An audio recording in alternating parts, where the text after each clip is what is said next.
লিখছি দেখো। এখানে লোহার পাত, হ্যাঁ। তো তোমরা লোহা তো দেখছো, লোহার পাত কি দেখছো?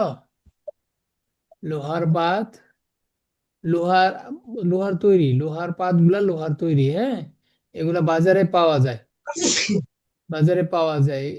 এরকম লোহার পাত একটা আছে, লোহার পাত, আরেকটা কি তামার পাত।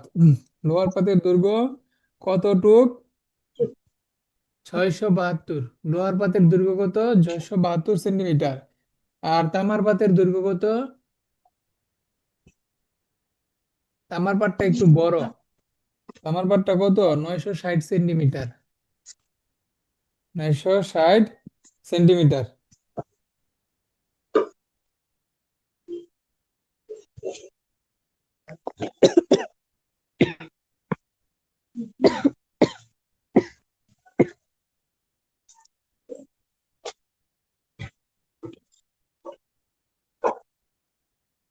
তাহলে দুইটা পাত আছে এরকম, হ্যাঁ। একটা 672 আর একটা কি 960 সেন্টিমিটার, মানে একটা ছোট আর একটা বড়, হ্যাঁ। স্বর্ণের তামারটা হচ্ছে বড়, তামার পাতটা বড়। এটা হচ্ছে তামা। আর এটা কি? লোহার পাত।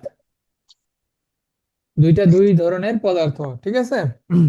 এখন পাত দুইটি থেকে কেটে নেওয়া একই মাপের সবচেয়ে বড় টুকরার দৈর্ঘ্য কত হবে? হ্যাঁ, পাত দুইটি থেকে কেটে নেওয়া একই মাপের সবচেয়ে বড় টুকরার দৈর্ঘ্য কত হবে? প্রত্যেক টুকরার সংখ্যা বের করতে বলছে। তো এইখানে দেখো, পাত দুইটা থেকে আমরা যদি সবচেয়ে বড় মাপের টুকরা বের করতে চাই তাহলে কি করতে হবে? কি করতে হবে? আর গসাগু। গসাগু করতে হবে। তো গসাগু করব আসলে কি? গসাগু। গসাগু করতে হবে, কেন গসাগু করতে হবে বুঝে বলছো? জি স্যার, কারণ এখানে বড় চেয়েছে। বড় চাইছে। ঠিক আছে, তাহলে আমরা এখানে প্রথমে গসাগু নির্ণয় করব যে প্রশ্নে যেটা চাইছে, সবচেয়ে একই মাপের সবচেয়ে বড় টুকরার দৈর্ঘ্য হবে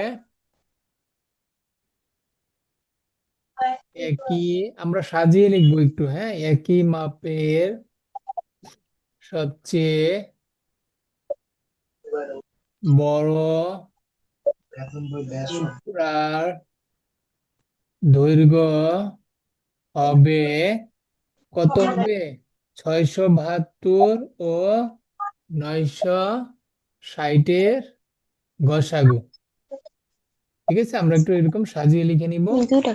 তো আমরা কি করব? বড় সংখ্যাকে ছোট সংখ্যা দিয়ে ভাগ করে গসাগু নির্ণয় করব। কতবার যায়? একবার যায়, কমলা কালার 672। বক্সে। ঠিক আছে, ভাগশেষ কত আসে? ভাগশে বিয়োগ করলে কত আসে? 96। বিয়োগ করলে সরি, 288, 288, 288। ঠিক আছে, এখন যে ভাগশেষ আসলো সেটা দিয়ে আবার আগের ভাজ্যকে ভাগ করতে হবে। 672 কতবার যায়? কতবার যাবে? দুইবার। 200। দুইবার 576। ঠিক আছে, দুইবার যাবে। গসাগু তো পারো, গসাগু নির্ণয় করতে পারো না? জি স্যার। হ্যাঁ, ভাগ প্রক্রিয়ার সাহায্যে। এবার কতবার যাবে? এবার কতবার যাবে? তিনবার। তিনবার যাবে। 288, ভাগশেষ কত? শূন্য। তাহলে আমরা কি গসাগু পেয়ে গেছি না দুইটা সংখ্যার? জি স্যার। জি এবার স্যার। গসাগু পেয়ে গেছি, সুতরাং সবচেয়ে বড় টুকরার দৈর্ঘ্য এখানে লিখে দিবা যে এখানে শেষ ভাজক কত? 96। 96। এবং গসাগু শেষ ভাজক 96, সুতরাং সবচেয়ে সবচেয়ে বড় টুকরার দৈর্ঘ্য কত হবে? 96 সেন্টিমিটার। যেহেতু ওই দুইটা সেন্টিমিটারে আছে তাহলে এটাও সেন্টিমিটার হবে। এখন সবচেয়ে যে বড় টুকরাটা হবে সেটা হবে 96 সেন্টিমিটার। এখন আমরা মানে দুইটাকেই টুকরা করব। হ্যাঁ, দুইটাকেই টুকরা করব, কিন্তু সবচেয়ে বড় টুকরা কত টুক করা যাবে? আমরা মন চাইলে যত ইচ্ছা তত টুকরা করে ফেলতে পারবো না। যে কোনো যে কোনো এই যে লোহার পাত বা তামার পাতের টুকরাগুলো খণ্ডকে আমরা চাইলে যে কোনো টুকরা কিন্তু করতে পারবো না। তো যে আমরা সবচেয়ে বড় কত টুকরা করে করতে পারবো সেটা বের করার জন্যই আমরা কিন্তু গসাগু করলাম। গসাগু আমরা কিন্তু এই জন্যই শিখেছি। দেখো, ভবিষ্যতে যখন তোমরা বিভিন্ন আহ বিভিন্ন এগুলো কি একটা গাণিতিক সমস্যা সমাধান পদ্ধতি। তো বড় হলে তোমরা যখন চাকরি করবা বা কোনো কোম্পানিতে যাবা, তখন কিন্তু এই যে এই ধরনের বিভিন্ন ধরনের পাত থাকবে, তখন এই পাত গুলাকে সবচেয়ে কত বড় টুকরা করা যাবে এগুলা বের করা লাগবে। তখন এইগুলা শেখার জন্য কিন্তু আমরা গসাগু শিখছি, নতুবা কিন্তু আমাদের গসাগু শেখার প্রয়োজন ছিল না। তো আমরা গসাগু শিখে কিন্তু তার প্রয়োগ করতেছি। এগুলা কি আমাদের প্রয়োগ। আমরা যখন এরকম দুইটা তামার পাত বা লোহার পাত দিয়ে বলবে যে দুইটা ভিন্ন ধরনের দৈর্ঘ্য আছে, এদেরকে সবচেয়ে বড় কতটুকু টুকরা করা যাবে। হ্যাঁ, এই দুইটার সঙ্গে সবচেয়ে বড় কতটুকু টুকরা করা যাবে, যেন আমরা টুকরা করলে কোনো ভাগশেষ না থাকে, কোনো ভাগশেষ না থাকে, বা লোহার টুকরা আলাদা পড়ে না থাকে, ছোট্ট একটা টুকরা যেন পড়ে না থাকে, দুইটাই সমানভাবে ভাগ করা যাবে। তাহলে লোহার পাতের টুকরা কতটুক কয়টা করা যাবে? প্রত্যেক পাতের টুকরার সংখ্যা নির্ণয় করতে বলছে। তাহলে সুতরাং লোহার পাতের টুকরা সংখ্যা হবে কত? লোহার পাতের টুকরার সংখ্যা কত হবে? 60টি। লোহার 60টি। পাতের টুকরা সংখ্যা হবে কত হবে? সম্পূর্ণ লোহার দৈর্ঘ্য কত? 672, তাই না? 672। 672 তাহলে সবচেয়ে আমরা বড় ভাগ 96। সবচেয়ে বড় টুকরা করতে পারবো হচ্ছে 96 সেন্টিমিটার। তাহলে এই 96 দিয়ে ভাগ করব, ভাগ করলে কত আসে? 60টি। সাত 7। হবে। 7 হবে। তাইলে সাতটা টুকরা করা যাবে। হ্যাঁ, এই যে টুকরাগুলা করা যাবে, এখানে যে আমরা এই টুকরাগুলা করব, টুকরাগুলা কিন্তু সমান হবে। এইটার দৈর্ঘ্য যতটুক হবে, হ্যাঁ, কতটুক হবে? 96 সেন্টিমিটার। এইটুকের দৈর্ঘ্য 96 সেন্টিমিটার হবে। এই প্রত্যেকটা টুকরার দৈর্ঘ্য কতটুকু হবে? 96 সেন্টিমিটার। আবার তামারও কি প্রত্যেকটার দৈর্ঘ্য 96 সেন্টিমিটার। তামার টুকরাও কিন্তু সমান হবে, প্রত্যেকটাই 96 হবে দৈর্ঘ্য। ঠিক আছে? প্রত্যেকটাই কি আমরা যে টুকরা করব, প্রত্যেকটা টুকরা কতটুকু হবে? 96, তাই না? 96। প্রত্যেকটা টুকরায় 96 হবে। বারন্তে বা কম্বল হয়ে যেতাম। হ্যাঁ, তাহলে এরকম 96 96 করে কয়টা টুকরা হবে? লোহার টুকরা কয়টা হবে? এরকম ভাগ করতে থাকলে 696, 672কে 96 করে ভাগ করতে থাকলে কয়টা ভাগ করা যাবে? 60টা। এই চারটা। লোহার পাতকে 60টা টুকরা করা যাবে। এবার আসো তামার পাত। তামার যে পাতটা ছিল সেটাকে কত টুকরা করা যাবে? হ্যাঁ, লিখবা। এবং তামার পাতের টুকরার সংখ্যা হবে কয়টা? তামার পাত কতটুক দৈর্ঘ্য? 960 মিটার দৈর্ঘ্য। 960। ভাগ একটা টুকরার পরিমাণ কত? 96 সেন্টিমিটার। 96 দিয়ে ভাগ করবা, ভাগ করলে কত আসে ভাগফল? 960 ভাগ 96। 10টা টুকরা করা যাবে। 10টা টুকরা করা যাবে। তাহলে এগুলাই হচ্ছে আমাদের আনসার। ঠিক আছে? 10টি। ঠিক আছে। তাহলে কিন্তু আমরা দুইটা আনসার, একটা আনসার হচ্ছে 96 সেন্টিমিটার, একটা আনসার 96 সেন্টিমিটার বলছে সবচেয়ে বড় কত টুকরা করা যাবে, এটা কিন্তু একটা আনসার। আর এই যে এই দুইটা মিলে আরেকটা আনসার। লোহার পাত করা যাবে 7টি টুকরা। লোহার যে পাতটা আছে ওইটাকে কয়টা টুকরা বানাইতে পারবা? এই যে লোহার যে 7টা টুকরা বানাইতে পারবা, আর তামার যে পাত আছে সেটাকে 10টা টুকরা বানাইতে পারবা। বোঝা গেল? Yes sir. আচ্ছা, তারপরে কি আছে 10 নম্বরে? 4 অঙ্কের 4 অঙ্কের কোন ক্ষুদ্রতম সংখ্যা 12, 15, 20 এবং 35 দ্বারা নিঃশেষে বিভাজ্য, তাই না?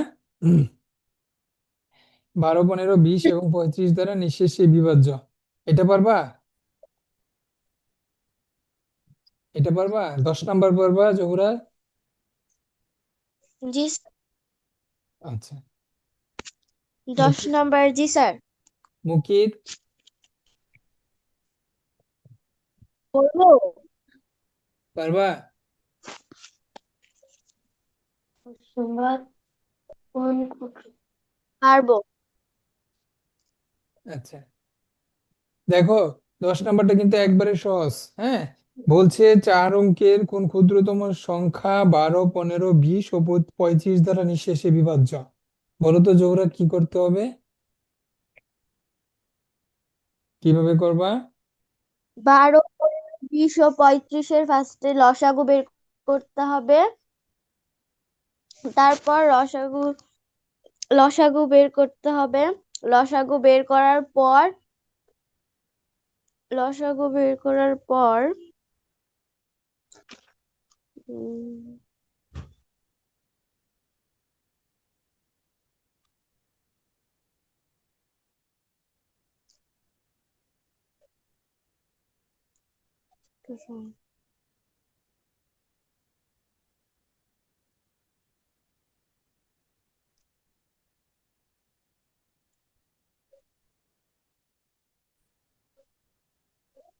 বলো। তারপর 420 করে বাড়াতে হবে, যেমন 420 দুগুণে 480, 403, 420-এ 1260। 4 অঙ্ক হয়ে গেছে, এটাই উত্তর। আবার বলো, ভালো করে বুঝে বলতে হবে, বুঝে করছো? জি স্যার। বুঝে করো, বুঝে করো, বুঝো নাই, দেখে দেখে বলতেছো। আর এবার হবে না। হ্যাঁ, বুঝি নাই। মুকিত বলো, কি বলছো? আর হবে। মুকিত, কি বলছো? স্যার আমার হবে। পারবা? 10 নাম্বার? জি স্যার পারবো। কিভাবে করবে বলো দেখি। স্যার প্রথমে 4 অঙ্কের কোন ক্ষুদ্রতম সংখ্যা?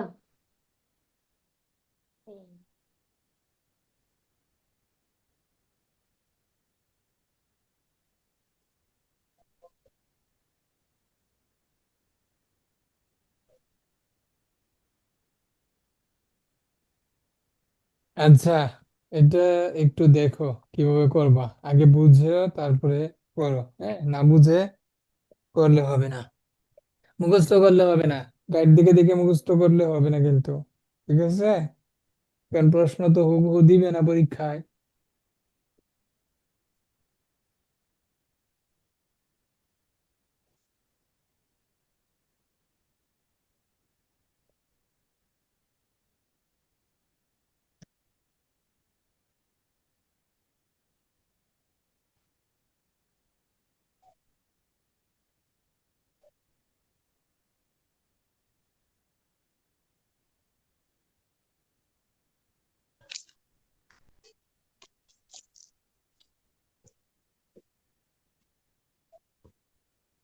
জোহরা কি মুখস্থ করে ফেলছো অঙ্ক? No sir. গাইড দেখে বললে হবে না তো। স্যার গাইড দেখে পড়ি নাই তো, আমি তো গাইডই কিনি নাই। গাইড কেন নাই? তাহলে কি বলো তো, কেন গুণ করতে হবে?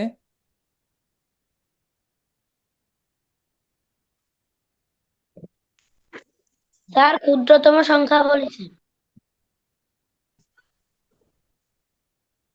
না, জোহরাকে বললাম যে গুণ করতে হবে, বললা যে। 420-কে 4 অঙ্ক বানাতে হবে। 420কে 4 অঙ্ক বানাবা, সেটা কিভাবে বানাবা? এটাকে গুণ করে। বানাও দেখি, বলো কিভাবে বানাবা, গুণ করে করে বানাও দেখি।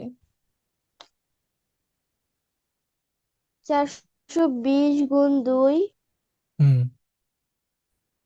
সমান সমান 480। এটা 4 অঙ্ক নয়। চারশো হুম। বিশ গুণ 3 সমান সমান 1260। এটা 4 অঙ্ক, সো এটাই উত্তর। আচ্ছা, আচ্ছা, তাহলে এটা কি ক্ষুদ্রতম সংখ্যা? এটা কি ক্ষুদ্রতম সংখ্যা 4 অঙ্কের? জি স্যার। আচ্ছা, 4 অঙ্কের সবচেয়ে ক্ষুদ্রতম সংখ্যা কত বলো তো?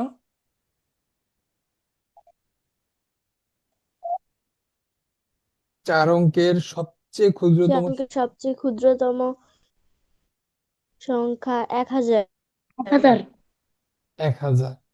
তাহলে আমাদের 1000 বা তার চেয়ে বড় সংখ্যা নিতে হবে, ঠিক আছে?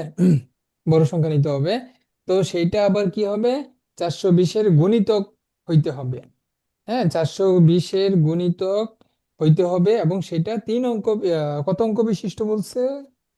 4 অঙ্ক বিশিষ্ট হইতে হবে, 4 অঙ্কে বিশিষ্ট হইতে হবে। এখন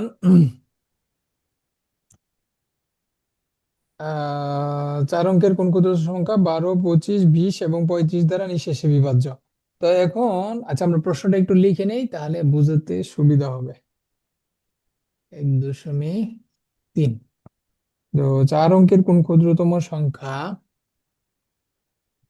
4 অঙ্কের কোন ক্ষুদ্রতম সংখ্যা সংখ্যা 12, 15, 20 ও 35 দ্বারা, 12, 15, 20 ও 35 দ্বারা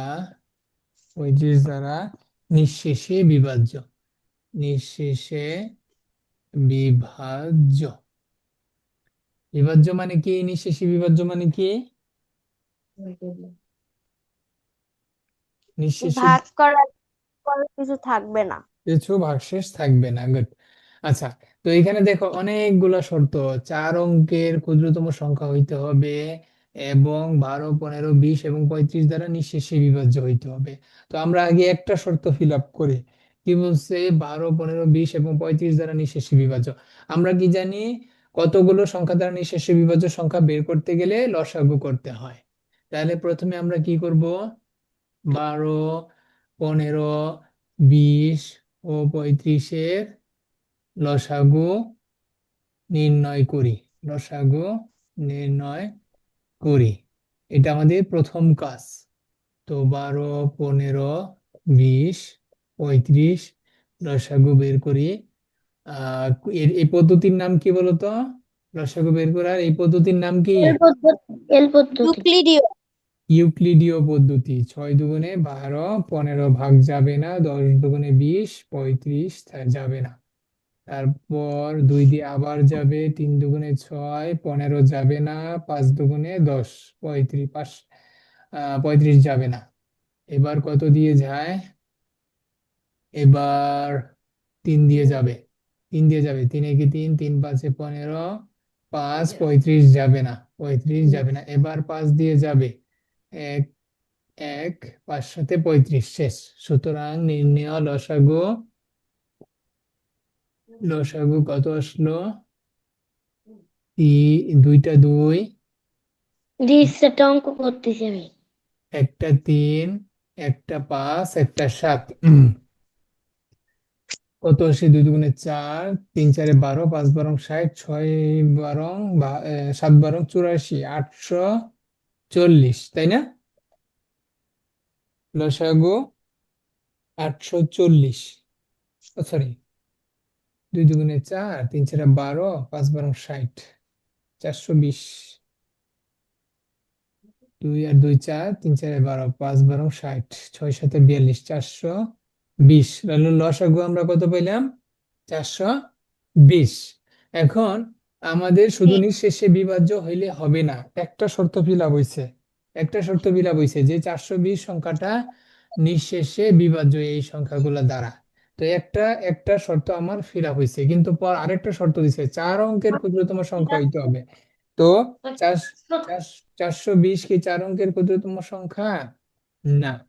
তো আমরা লিখে নিব, আমরা জানি 4 অঙ্কের, আমরা জানি, লিখে নিব, আমরা জানি 4 অঙ্কের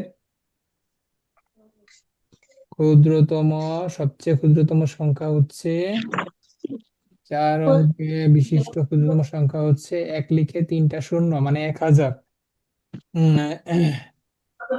1000। তাহলে লিখতে হবে না এক ওগুলো? হাজারের 1000 যেহেতু 420 দ্বারা বিভাজ্য না, তাহলে আমরা দেখি ভাগ করব আগে। ভাগ করব 1000কে 420 দিয়ে ভাগ করব। ভাগ করলে আমরা কত পাবো? 420 দুগুণে 0, 4 2 দুগুণে 4, 4 দুগুণে 8, 840। কত থাকে? 6 9 160, তাই না? 160 যেহেতু জি স্যার। ভাগশেষ থাকে, তাহলে 420 দ্বারা 1000 বিভাজ্য নয়। তাহলে এই যে ক্ষুদ্রতম সংখ্যা আমরা 1000 বের করলাম, এটা হবে না, কারণ হচ্ছে এটা নিঃশেষে বিভাজ্য নয়। তো আমাদেরকে শর্তই বলে দিচ্ছে নিঃশেষে বিভাজ্য হইতে হবে। তাহলে এর চেয়ে বড় সংখ্যা লাগবে, 1000-এর চেয়ে বড় সংখ্যা।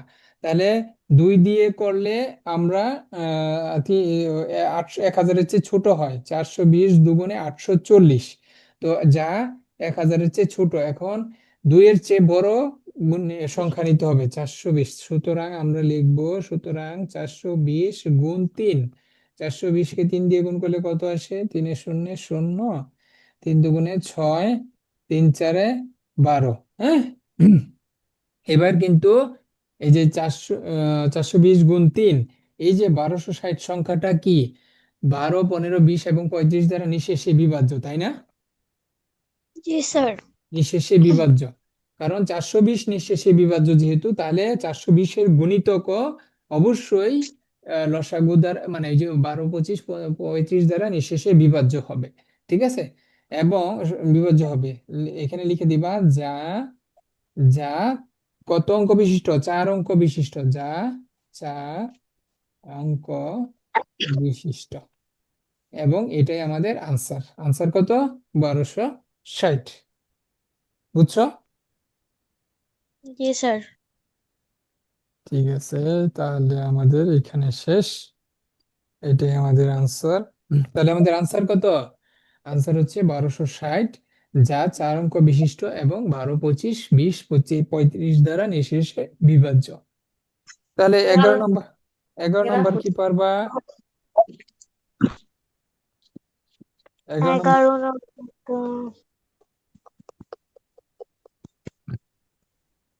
স্যার হবে? হুম। হবে। 11 নম্বর কি করতে হবে বলো, কিভাবে করবা? স্যার 11 নম্বর, হুম। স্যার প্রথমে 5 অঙ্কের কোন বৃহত্তম সংখ্যা? স্যার তাহলে এই 16, 24, 30 ও 36 আমরা লসাগু বের করব। হুম। তারপর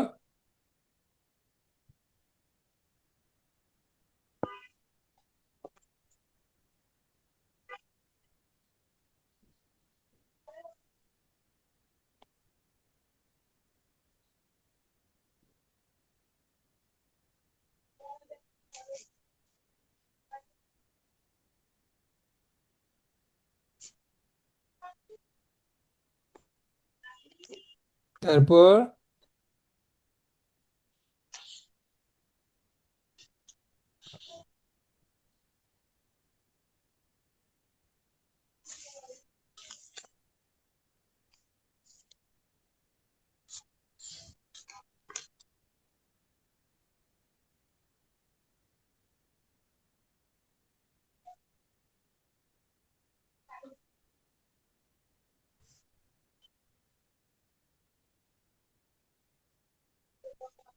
আচ্ছা, আগের অঙ্কটার সঙ্গে কিছুটা মিল আছে, যদি বুঝে থাকো এই অঙ্কটার সঙ্গে কিছুটা মিল আছে।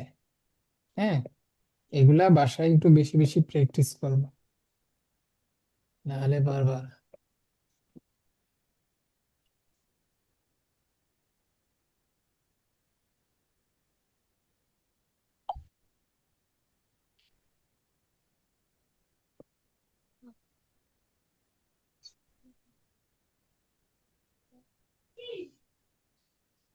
আচ্ছা দেখো, আমি একটু প্রশ্নটা লিখে নেই, একটু ভাবতে থাকো কিভাবে করবা। 5 অঙ্কের, 5 অঙ্কের কোন বৃহত্তম সংখ্যাকে, কোন বৃহত্তম সংখ্যাকে বৃহত্তম সংখ্যাকে 16, 24, 30 ও 36 দিয়ে। 16, 24, 30 ও 36 দিয়ে 36 দিয়ে ভাগ করলে প্রত্যেকবার ভাগশেষ 10 হবে। ভাগ করলে প্রত্যেকবার ভাগশেষ 10 হবে। দেখো আগের অঙ্কটার সঙ্গে কিছুটা কি মিল আছে কথা? Yes sir. ঠিক আছে, দেখো জি স্যার। এখানে কি বলছে, কয়েকটা শর্ত আছে। 5 অঙ্কের বৃহত্তম সংখ্যা হইতে হবে এবং 16, 25 দিয়ে ভাগ করলে নিঃশেষে বিভাজ্য না। এবার কি বলছে, নিঃশেষে বিভাজ্য না। এবার কি বলছে, প্রত্যেকবার ভাগশেষ 10 হইতে হবে। প্রত্যেকবার ভাগশেষ 10 হইতে হবে। আগে বলছিল নিঃশেষে বিভাজ্য, এবার কি নিঃশেষে বিভাজ্য বলছে? নিঃশেষে বিভাজ্য কি বলছে মুকিত? ও স্যার। নিঃশেষে বিভাজ্য বলে নাই। তাহলে আমরা এই অঙ্কটা আগের অঙ্কটার মধ্যে কিছুটা মিল আছে। আমরা প্রথমে কি করব, যে প্রথম কাজ হচ্ছে আমরা যেহেতু এখানে এখানে আমরা ভাগ করলে কথাটা বলা আছে, প্রথমে আমরা লসাগু বের করে নিব। প্রথমে আমরা লসাগু বের করে নিব 16, 24, 30 এবং 36-এর লসাগু বের করে নিব। 16, 24, 30, স্যার 36। বৃহত্তম মানে বড় না স্যার? হ্যাঁ বড়। স্যার তাহলে গোয়াসাগু করতে হবে না? কেন গসাগু করতে হবে? কেন গসাগু করতে হবে, দেখো এখানে কি বলছে ভালো করে বুঝো। বৃহত্তম বললেই যে গসাগু হবে এটা কিন্তু সত্যি না। এটা কি কেউ তোমাকে বলে দিছে যে বৃহত্তম থাকলেই গসাগু হবে? এই কথা কিন্তু সত্যি নয়। বৃহত্তম থাকলেই গসাগু হবে এটা কিন্তু ঠিক না। হ্যাঁ, তোমাকে অঙ্ক বুঝতে হবে। দেখো এখানে কি বলছে, কোন বৃহত্তম সংখ্যাকে এই সংখ্যাগুলো দিয়ে ভাগ করতে বলছে। এই সংখ্যাগুলো দিয়ে ভাগ করলে কি, অবশ্যই কি বের করতে বলছে এখানে বলো তো?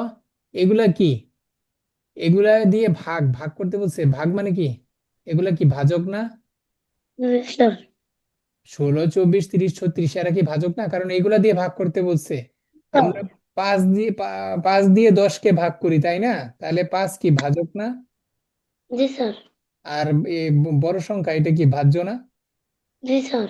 তাহলে এখানে বড় সংখ্যা কে, এই যে এইটাকে ভাগ করতে বলছে, জি স্যার। বৃহত্তম সংখ্যাকে ভাগ করতে বলছে। তাহলে এটা হচ্ছে ভাজক, ভাজ্য। তাহলে ভাজ্য বের করতে বলছে। তাহলে ভাজ্য কি তুমি গসাগু করে কোনোদিন বের করতে পারবা? গসাগু তো সবসময় ছোট হয় অথবা সমান হয়। জি স্যার। তাহলে এই কথা বুঝতে হবে যে এখানে আমাকে কি বের করতে বলছে। যদি ভাজ্য বের করতে বলে তাহলে লসাগু করা লাগবে। এটা মুখস্থ করে ফেলো। যদি ভাজ্য বের করতে বলে তখন লসাগু করতে হবে।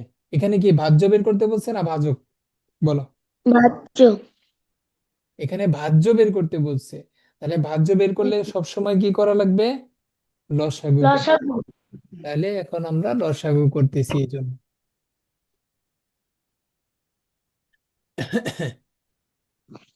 এই যে দেখো এখানে ক্লিয়ার দেওয়া আছে এত দিয়ে ভাগ করতে। তাহলে এই সংখ্যাগুলো দিয়ে ভাগ করে মানে কি, যে সংখ্যা দিয়ে ভাগ করা হয় তাকে ভাজক বলে। পড়ে আসছো ক্লাস 5-এ, 3, 4, 5-এ শিখে আসছো। তাহলে এখানে হচ্ছে এরা ভাজক, এরা হচ্ছে ভাজক। আর আমাকে বের করতে বলছে ভাজ্য। ভাজ্য বের করতে গেলে লসাগু করা লাগবে, তো লসাগু করি। 8 দুগুণে 16, 12 দুগুণে 24, 15, আর এখানে হচ্ছে 18 হবে। ঠিক আছে, এরপর আবার ভাগ করব 2 দিয়ে। 4 দুগুণে 8, 6, 15, 9।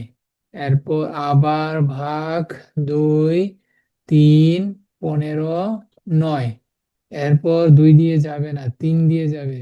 2, 1, 5, 3। এরপর কি আরো যাবে? যাবে না। সুতরাং লসাগু কত? লসাগু হচ্ছে 3টা 2, একটা 3, একটা 2, একটা 5, একটা 3। কত আসে? কত আসে? 2 4 8, 8 2 গুণে 16, 16, 3 16 কত? 3 15 45 46। করে হ্যাঁ, কত আসে গুণ করলে একটু দেখে নেই ক্যালকুলেটরে। 3টা 2, একটা 3, একটা 2, একটা 5, একটা 3, হ্যাঁ 720। 48। হ্যাঁ, 720 জি লসাগু। স্যার। 720। 20। 11 নম্বর, হ্যাঁ 720।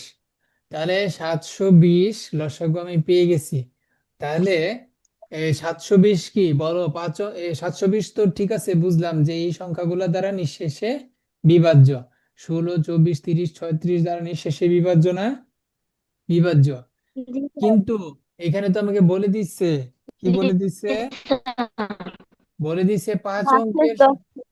বলে দিচ্ছে 5 অঙ্কের বৃহত্তম সংখ্যা। 5 অঙ্কের সংখ্যা হইতে হবে। তাহলে 720 তো 3 অঙ্ক বিশিষ্ট হবে না। তাহলে আমাকে 5 অঙ্কের সংখ্যা বাইর করি। কিভাবে বাইর করব? প্রথমে আমরা 720 দিয়ে ও সরি, আগে লিখে নেই 5 অঙ্কের বৃহত্তম সংখ্যা, ওইটা লিখে নিতে হবে। সাজানোটা তোমরা একটু ভালোভাবে সাজিয়ে লিখো, নাহলে কিন্তু নাম্বার কেটে দিবে।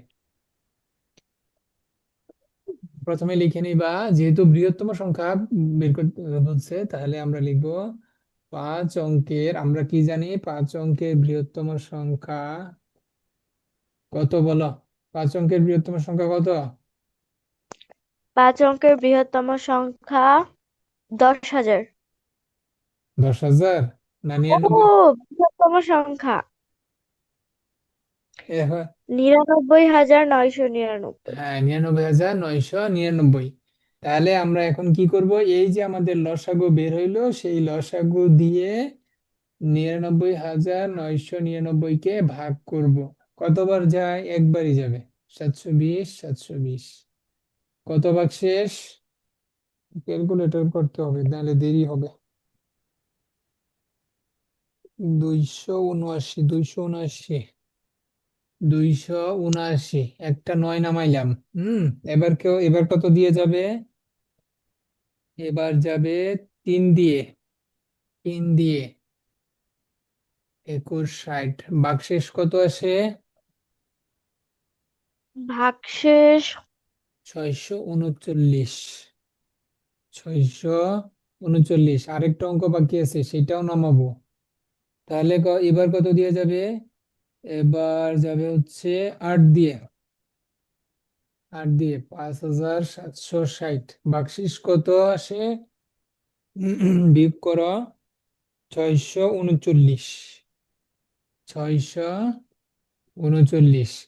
তাহলে এই যে আমাদের 5 অঙ্কের বৃহত্তম সংখ্যা আমরা যে সবসময় বের করি, তাহলে এটা কি 720 দ্বারা নিঃশেষে বিভাজ্য হয়েছে? না স্যার। বিভাজ্য হয় নাই। তাহলে আমাদের এই সংখ্যাটা কিন্তু গ্রহণযোগ্য নয়। তা আমাদেরকে গ্রহণযোগ্য হইতে হইলে কি করা লাগবে?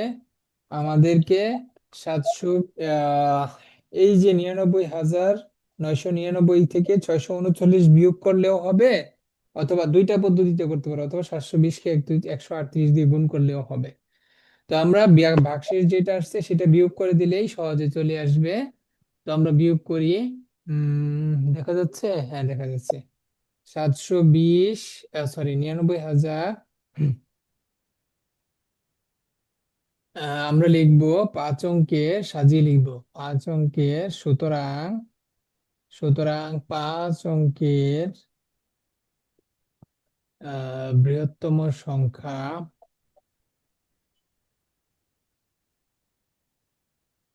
5 অঙ্কের বৃহত্তম সংখ্যা বা বৃহত্তম সংখ্যা যা, আচ্ছা 5 অঙ্কের বৃহত্তম সংখ্যা, যেহেতু এখানে ভাগশেষ 639 আছে। আচ্ছা, আমরা এই প্রথমে এইটা না লিখে আগে লিখে দিই যেহেতু এখানে ভাগশেষ 639, যেহেতু এখানে ভাগশেষ 639, সুতরাং দেখা যাচ্ছে, হ্যাঁ দেখা, সুতরাং এই যে 5 অঙ্কের বৃহত্তম সংখ্যা সেটা থেকে আমরা 639 বিয়োগ করব। বিয়োগ করলে বিয়োগফল কত আসে? কত আসবে? 99,360। 99,360, হ্যাঁ, যা যা যা 720 দ্বারা নিঃশেষে বিভাজ্য। কারণ ভাগশেষটা আমরা আমরা কি জানি, আমাদের যে ভাজ্য আছে সেই ভাজ্য থেকে ভাগশেষ বাদ দিলে সেই সংখ্যা ভাজক দ্বারা নিঃশেষে বিভাজ্য হবে। এটা আমরা শিখে আসছি ক্লাস 4-5-এ, তাই না? এটা কি জানো? জি স্যার। কোন সংখ্যা কোন ভাজক থেকে যদি আমরা ভাগশেষ বাদ দিয়ে দেই তাহলে যে যে বিয়োগ ফলটা পাবো সেই বিয়োগ ফলটা আমাদের ভাজ্য দ্বারা নিঃশেষে বিভাজ্য হবে। তাহলে যা আমরা লিখবো, যা 5 অঙ্ক বিশিষ্ট, এবং এটা কি 5 অঙ্ক বিশিষ্ট, আমরা লিখবো যা 5 অঙ্ক বিশিষ্ট, 5 অঙ্ক বিশিষ্ট, এবং এবং কি এবং এবং হচ্ছে 720 দ্বারা, যা এবং 720 দ্বারা নিঃশেষে বিভাজ্য বা 720 দ্বারা বিভাজ্য। ঠিক আছে, এই কথাটা আমরা লিখব।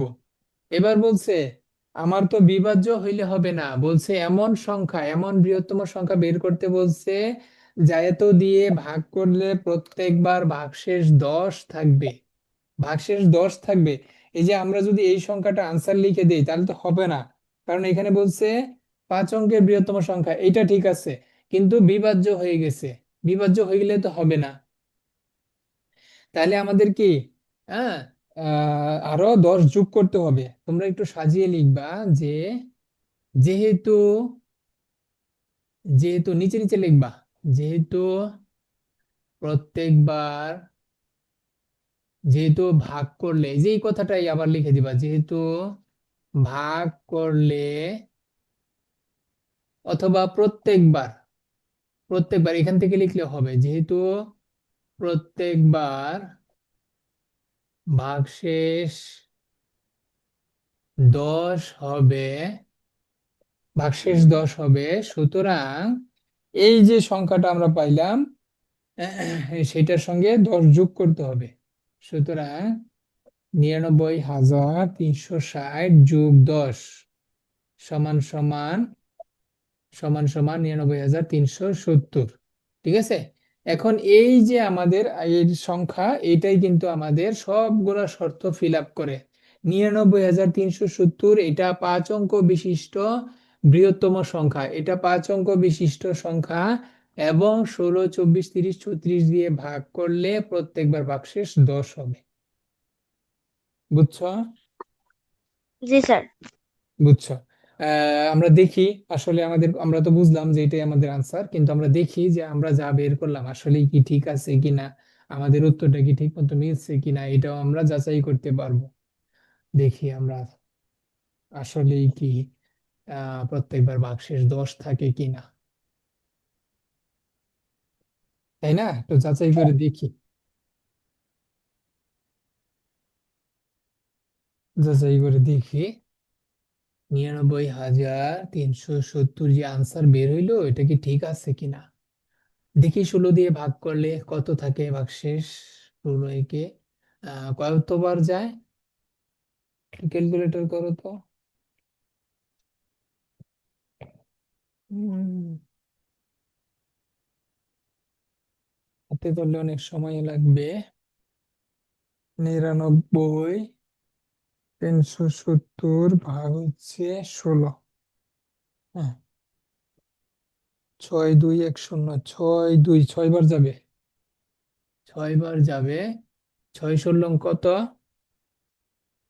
6, 2, 1, 0, 16 × 6, 96। 96 ভাগশেষ কত? 3। এরপর 3 নামবে, 16 দুগুণে 32 ভাগশেষ কত? 1। আর 7 নামাবো, পরের অঙ্ক কতবার যাবে? 16 একে 16। ভাগশেষ কত? 1, 10। ভাগ আর যাবে না। তাইলে দেখো আমাদের কথা কিন্তু ঠিক আছে। আমাদের যেটা বলছে যে 5 অঙ্কের বৃহত্তম সংখ্যাকে, এটা 5 অঙ্কের সংখ্যা, তাই না? 99,370। এখানে কয়টা অঙ্ক আছে? 5 অঙ্ক। 5 অঙ্কের বৃহত্তম সংখ্যা, এই সংখ্যাটা 16 দ্বারা ভাগ করছি। ভাগ করলে ভাগশেষ কত পাইছি? কত পাইছি ভাগশেষ? 10। তাহলে আমাদের আনসার 10। ঠিক আছে, বুঝছো?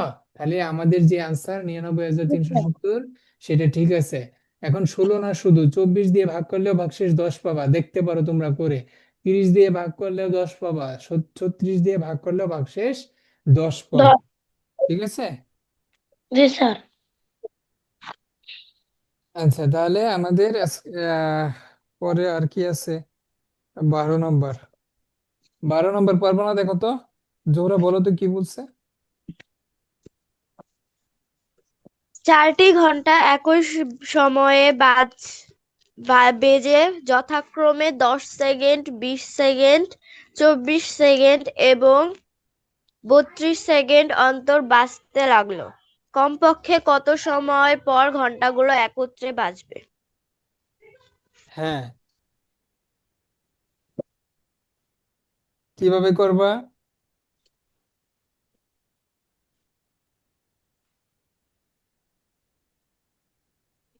বলো।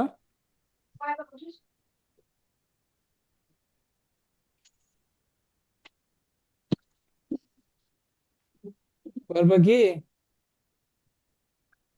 না।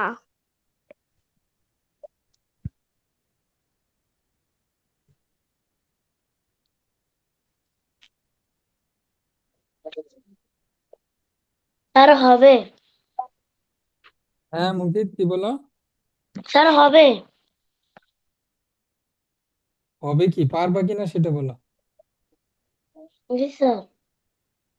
আচ্ছা, এখন কি করবা বলো, কিভাবে সাজাবা? এই ধরনের অঙ্ক তো ক্লাস 5-এ তোমরা শিখে আসছো, 5, 6 এসে 5-এ পড়ে আসছো। 10, 20, 24 এবং 32-এর লসাগু বের করব। 10, 20, 24 ও 32-এ লসাগু যত হবে ততক্ষণ আর পর ঘন্টাগুলো একত্রে বাজতে থাকবে। জি স্যার ঠিক আছে। পারবো। এটা একবারে সহজ, এগুলো তোমরা ক্লাস 5-এ শিখে আসছো। ঘন্টার অঙ্ক, প্রচুর ঘন্টার অঙ্ক করছো, তাই না, ক্লাস 5-এ? জি স্যার। জোহরা? জি স্যার। হ্যাঁ, সেম ওই রকম। শুধু এখানে বলছে ঘন্টাটা সময়টা চেঞ্জ করে দিচ্ছে। 10 সেকেন্ড, 20 সেকেন্ড, 24 সেকেন্ড এবং 32 সেকেন্ড পর পর বাজে। কতক্ষণ পর একসাথে বাজবে কোনটাগুলো, সেটা হবে লসাগু নির্ণয় করতে হবে। তাহলে এটা পারবা, এটা আর আমি করব না। পারবো না জোরা? জি স্যার। আচ্ছা, তাহলে আরেকটা অঙ্ক আছে, 13 নম্বর। কি বলছে? দুটি সংখ্যার গুণফল 33, 3,380, গসাগু 13, সংখ্যা দুটির লসাগু নির্ণয় করতে বলছে। পারবা? জি স্যার। জোহরা?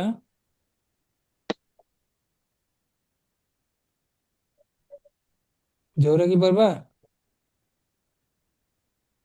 না। আচ্ছা, এখানে দেখো আমাদের একটা সূত্র আছে এই অনুশীলনীতে। একটা সূত্র আছে, এই সূত্রের সাহায্যে এই অঙ্কটা করলে খুব সহজ হবে। উম, দেখো 13 নম্বর পৃষ্ঠা। 13 নম্বর পৃষ্ঠা একটা সূত্র আছে, দুটি সংখ্যার গুণফল সমান সংখ্যা দ্বয়ের গসাগু গুণ সংখ্যা দ্বয়ের লসাগু। পাইছো?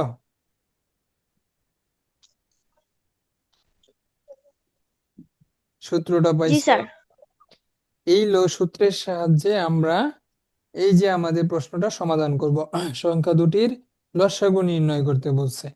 তো দুটি সংখ্যার গুণফল সমান সমান সংখ্যা দ্বয়ের গসাগু গুণ সংখ্যা দ্বয়ের লসাগু। এটা হচ্ছে আমাদের সূত্র। এই সূত্রটা বুঝে বুঝে মুখস্থ করবা। আমরা একটু লিখি।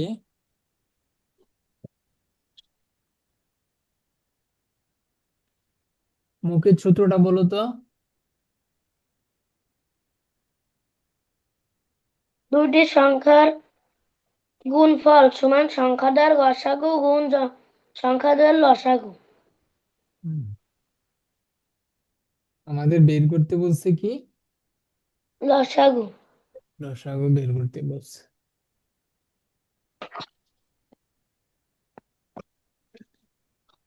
ও,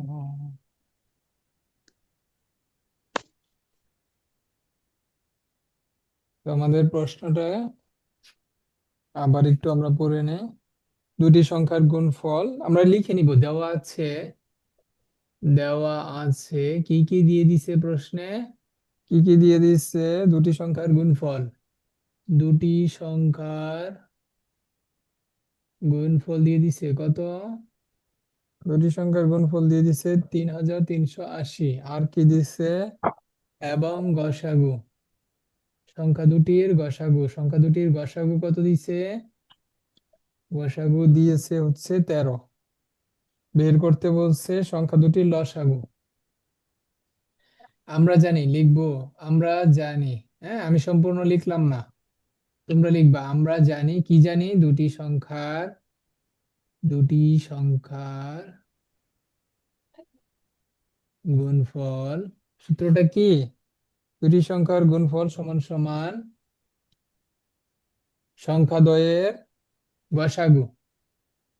সংখ্যা দ্বয়ের গসাগু গুণ সংখ্যা দ্বয়ের লসাগু। সংখ্যা দ্বয়ের লসাগু। তো আমাদের লসাগু বের করতে বলছে। তো এখান থেকে আমরা প্রথমে বসাবো, বা দুটি সংখ্যার গুণফল কত দিয়ে দিছে? 3380, এখানে বসাবা। তারপর কি করবা? সমান সমান গসাগু কত দিছে? 13। তো আমাদের সংখ্যা দ্বয়ের লসাগু বের করতে বলছে। তো আমরা সংখ্যা দ্বয়ের লসাগু দ্বয়ের, আমরা একটা কাজ করতে পারি, এটা বারবার লিখলে আমাদের অনেক বড় হবে। ধরি, লিখে নিবা সংখ্যা দ্বয়ের, ধরি সংখ্যা দ্বয়ের লসাগু। ধরে নিবা এক্স বা ক, আমি এক্স ধরলাম। হ্যাঁ, এক্স ধরে নিতে পারো বা ক ধরে নিতে পারো। ঠিক আছে, ক। তাহলে আর বারবার এই কথা লেখা লাগবে না, শুধু ক লিখে দিবা, সংখ্যা দ্বয়ের লসাগু ক।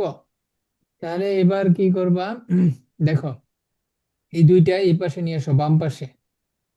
হ্যাঁ, ক গুণ 13, আর এটাকে ডান পাশে নিয়ে যাও, 3380। বুঝছো এই লাইন? এই লাইন বুঝছো? জি স্যার। আচ্ছা, তারপর কি করবা? কয়ের মান বের করবা। কয়ের মান বের করে এ পাশে গুণ আছে, ডান পাশে গেলে কি হবে? ভাগ হবে না? জি স্যার। বাম পাশে গুণ আছে, ডান পাশে গেলে ভাগ হবে। তো কাটাকাটি করো, কাটাকাটি করলে কত আসে? আমরা একটু ভাগ করি। 3380 ভাগ 13 কত আসে? 260। 260, 260, হ্যাঁ, সমান সমান 260। তাহলে আমরা ক সমান সমান কি জানি? সংখ্যা দ্বয়ের লসাগু লিখে দিব। সুতরাং সংখ্যা দ্বয়ের সংখ্যা দ্বয়ের লসাগু কত? 260। এটাই আমাদের আনসার, বুঝছো? জোহরা, বুঝেছো? স্যার। জি স্যার, বুঝেছি। আচ্ছা, ঠিক আছে, তাহলে আমাদের এই অধ্যায় শেষ। তোমাদের স্কুলে কি 4.1 করাইছে? No sir. No sir. আচ্ছা, আমাদের এই অধ্যায় যেহেতু শেষ, আমরা আগামী ক্লাসে 4.1 শুরু করে দিব, বুঝছো? Okay sir. 4.1 শুরু করে দিব। আর বিজ্ঞান কি পড়ছিলা? বাসায় যেগুলো পড়া দিছিলাম?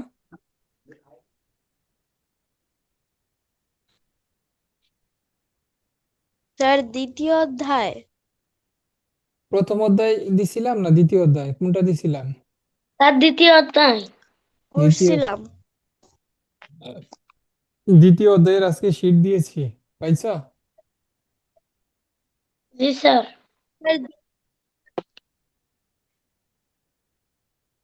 বুঝো নাই এরকম কিছু আছে?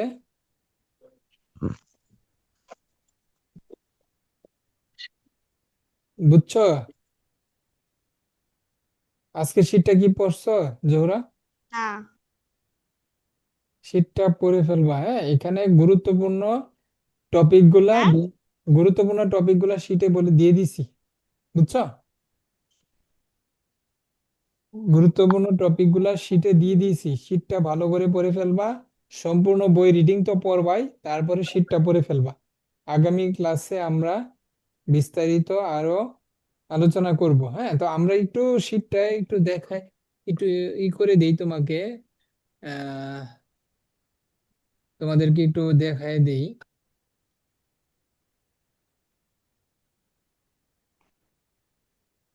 এখন বইয়ে যা আছে সব লিখতে পারবা না? জি স্যার। বইয়ে দ্বিতীয় অধ্যায়ে যা যা আছে সব পারবা না? জি স্যার। গল্প আকারে, গল্পের মতো বলতে পারবা? গল্পের মধ্যে গল্প বলতে দিলে যেরকম বলতে পারো, এই অধ্যায় বলতে পারবে না? পারবো। তো বলো দেখি কতটুকু পারো। কত অধ্যায়? জীবজগৎ দ্বিতীয় অধ্যায়। রিডিং পড়েছো? রিডিং পড়ছো, এটা গল্পের মতো বলো।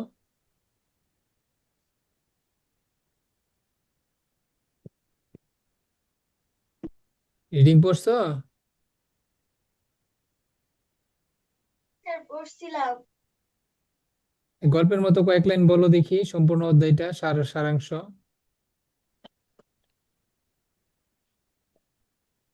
মুকিত বলো দেখি। স্যার। জি স্যার। একটু বলো দেখি অধ্যায়ে কি বলছে, সারাংশ বলো তো। বাংলা গল্প পড়লে বলতে পারো না যে গল্পটা কি বিষয়ে কি বলছে? বাংলা গল্প বলতে, বাংলা গল্পের বই পড়ো? জি স্যার। গল্প বলতে পারো না জি বাংলা? স্যার। তাহলে এখানে তো গল্পই বলছে, তাই না? জি জীবজগৎ, স্যার। আমাদের এই পৃথিবীতে যে জীবজগৎ আছে সে নিয়ে, তা নিয়েই তো গল্প এই অধ্যায়, তাই না? জি স্যার। তাহলে এই গল্প বলতে পারবো না জীবজগৎ নিয়ে? জি স্যার পারবো। বলো দেখি। না দেখে, দেখে দেখি না আবার, গল্প যেভাবে বলো ক্লাসে সেভাবে বলো দেখি।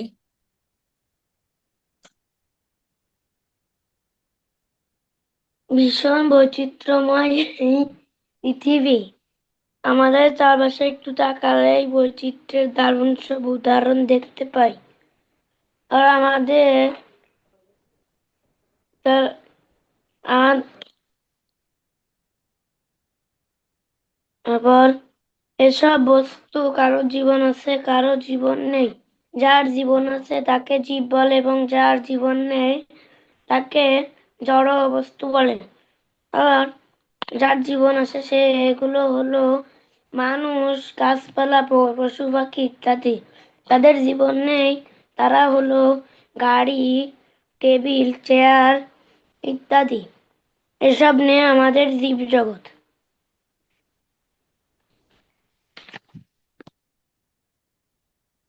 জীবের প্রধান বৈশিষ্ট্য: পুষ্টি লাভ, বৃদ্ধি ও বিকাশ, শক্তি রূপান্তর, প্রজনন।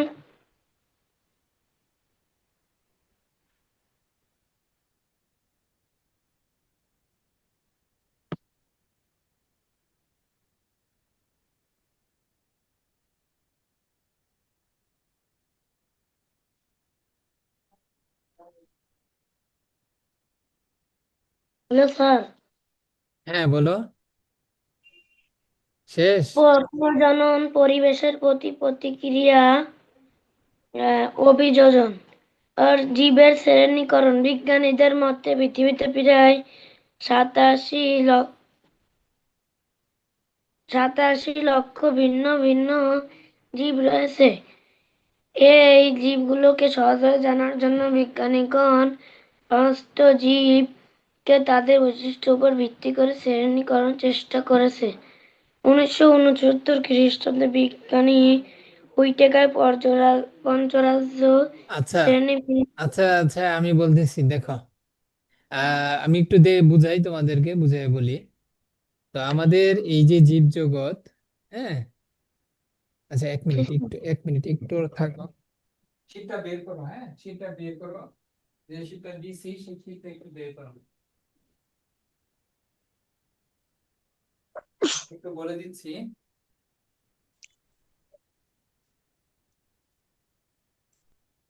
দেখা যাচ্ছে? জি স্যার।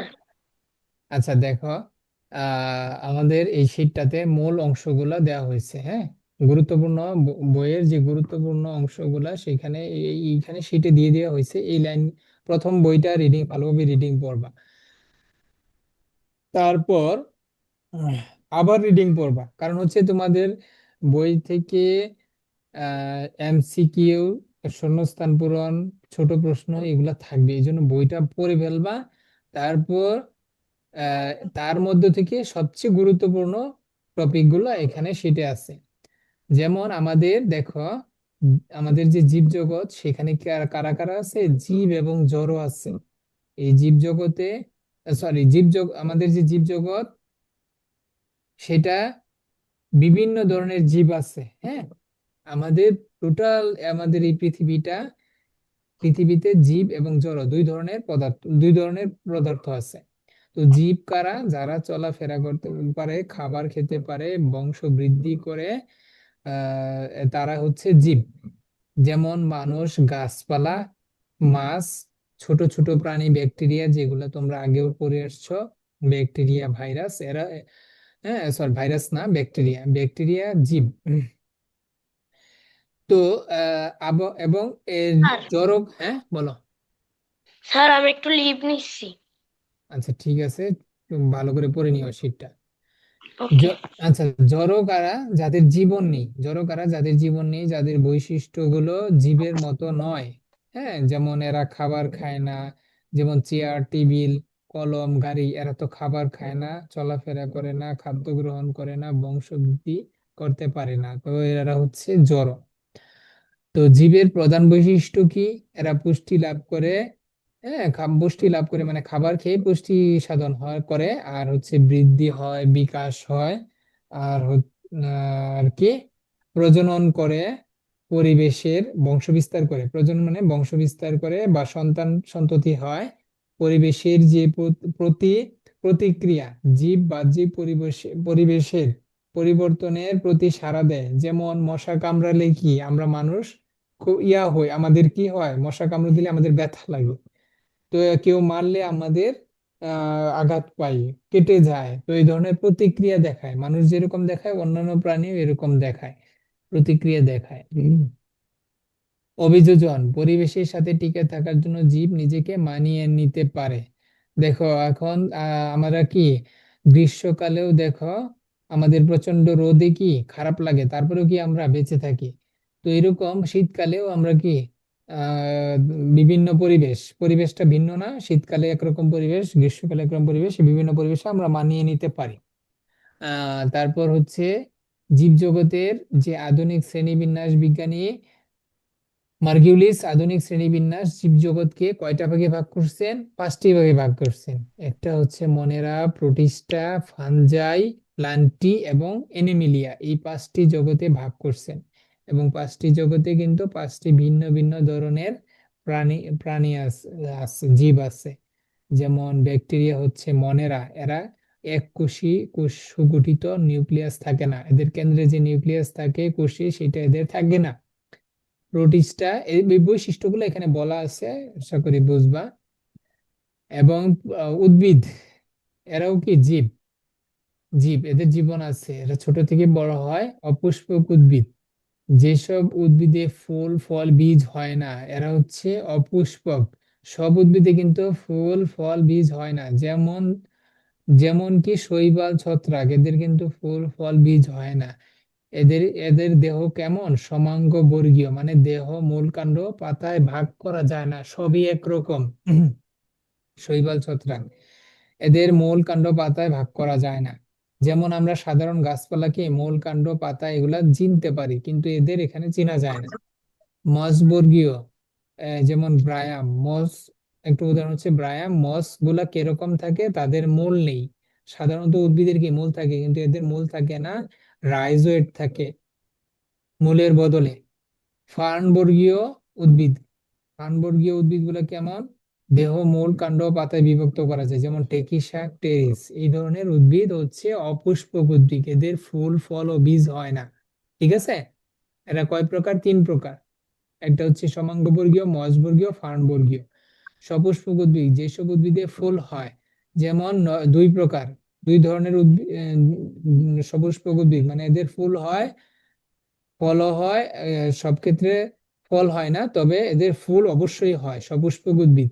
যেমন সাইকাস জাতীয় যে নগ্নবীজী উদ্ভিদ আছে, হ্যাঁ, এটা করো এই লিখো না, হ্যাঁ, সাইকাস নগ্নবীজী উদ্ভিদ, সপুষ্পক উদ্ভিদ, ফুলে গর্ভাশয় থাকে, বীজ নগ্ন অবস্থায় থাকে, উদাহরণ হচ্ছে সাইকাস।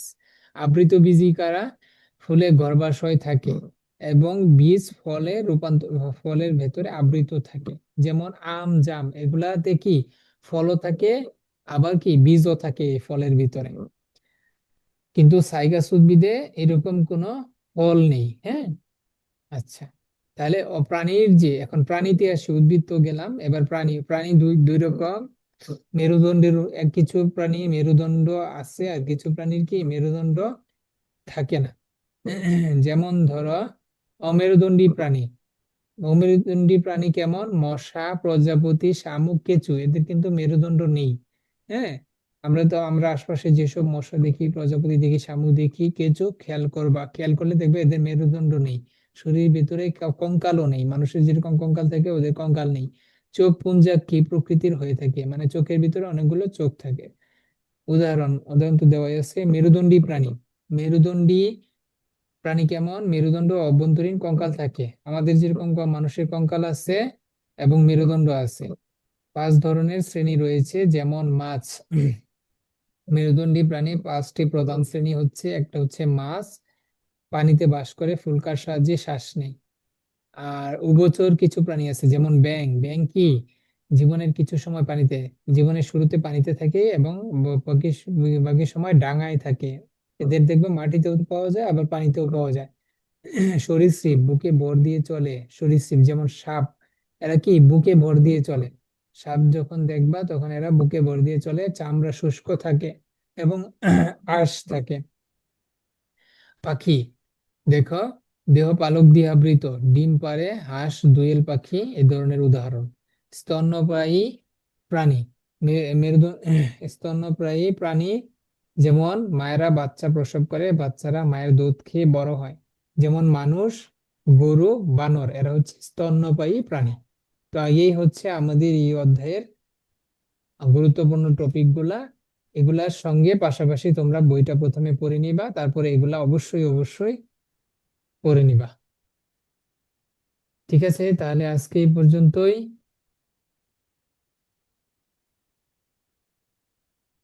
তাহলে হোমওয়ার্ক কি থাকবে, এই অধ্যায়ের যে প্রশ্নগুলো আছে সেইগুলা প্রশ্নগুলা সমাধান করে ফেলবা এবং এগুলা খুব ভালোভাবে রিডিং করবা। ঠিক আছে, ওকে স্যার। এবং গণিত কি করবা, গণিতের হোমওয়ার্ক থাকবে, এই অনুশীলনী সবগুলা হোমওয়ার্ক করে আমাদের হোয়াটসঅ্যাপ অথবা ফেসবুক গ্রুপে পোস্ট করে দিবা। ঠিক আছে, ওকে স্যার। তাহলে আজকে এই পর্যন্তই।